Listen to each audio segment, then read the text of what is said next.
Hello, my friends. My name is Adam, and I review things, books, movies, podcasts. And generally, my son is really great. That's a bit of a segue, but anyway, my son is really great at recommending to me animated series, um, like a lot, like the Digital Playground Circus, um, Husband Hotel, Hell of a Boss.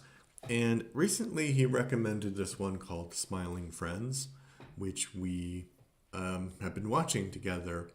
And it's not done. The third season has finished, and there'll be two more seasons, but it's not really a plot. The show doesn't really have much of a plot. It was created by Zach Haddo, and Michael Cusack, and they do most of the voices as well.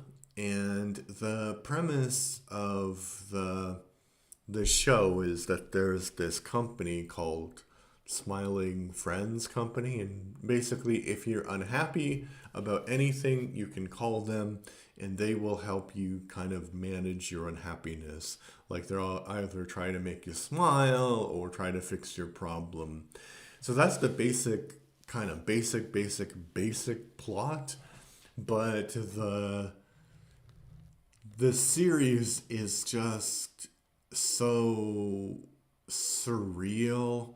Like the animation is just this.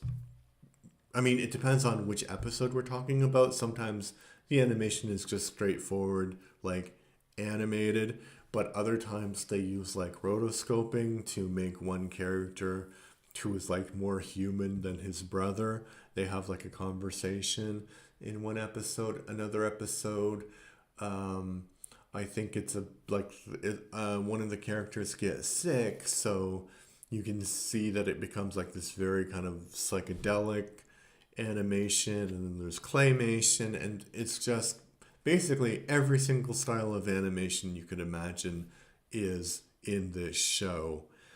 And the humor, I think, is a bit hit or miss because it all is also very surrealistic.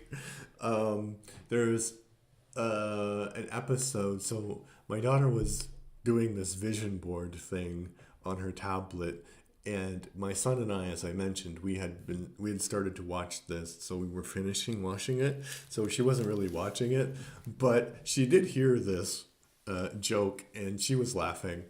Um, Basically, the two main characters are Pim and Charlie, and they both don't look quite human. Pim looks more of a small pink Muppet, and Charlie looks like a yellow Muppet with a big nose. So they get kidnapped by this mole man creature, and he's like, "Don't look at my disgusting penis. Does my disgusting penis disgust you?" And he keeps mentioning that, and it's really, really funny. And we all chuckled about that. And at the end, there's another character named Alan. Oh, so basically, Charlie says at the end, because they do catch a glimpse of the penis, and he's like, "Actually, it's not that disgusting. It looks like a normal penis." And then the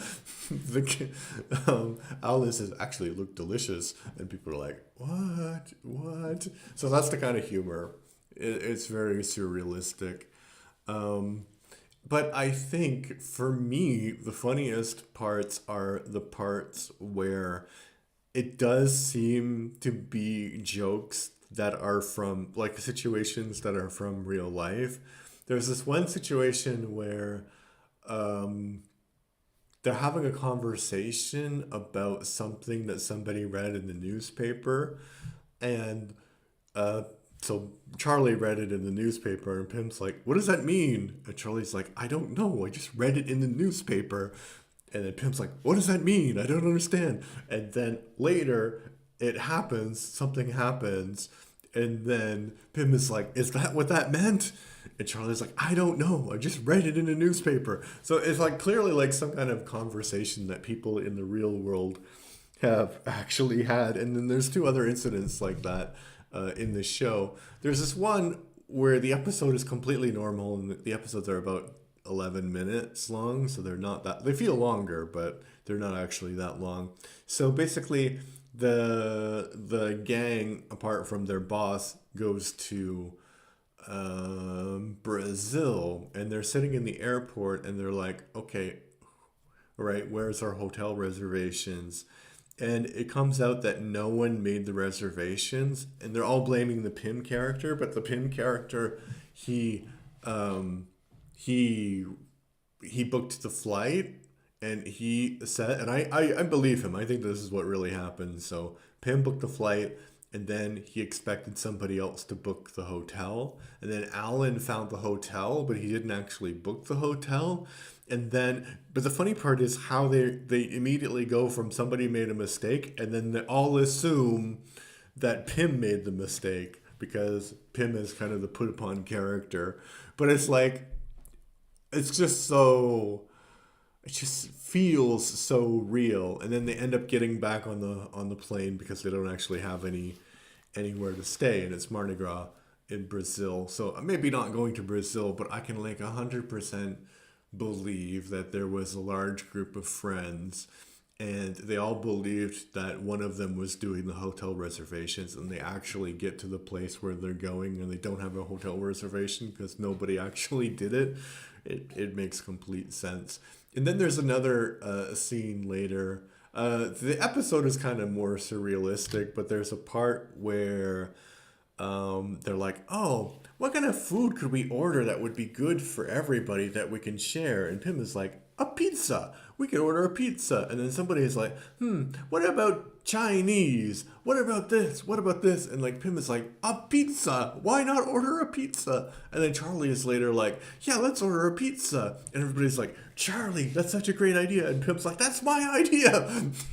So it's like, it's so funny because it's so connected to reality. Like these are situations that really, really happened. And the surreal humor sometimes is funny, but it's a matter of your personal taste as to whether you find it like so very funny. And yeah, it's kind of really hard to categorize. So I think it's one of those things that you'll either really really like or really really dislike. You can't really be indifferent to it.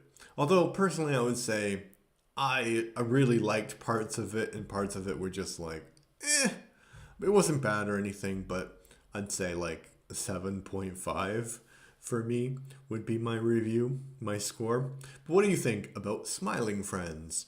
What would be your recommendation for a good animated series for adults to watch? Leave your thoughts in the comment section down below. If you like what I do, please subscribe to the channel. I'm looking for to get 200 subscribers by the end of January, and I have 189.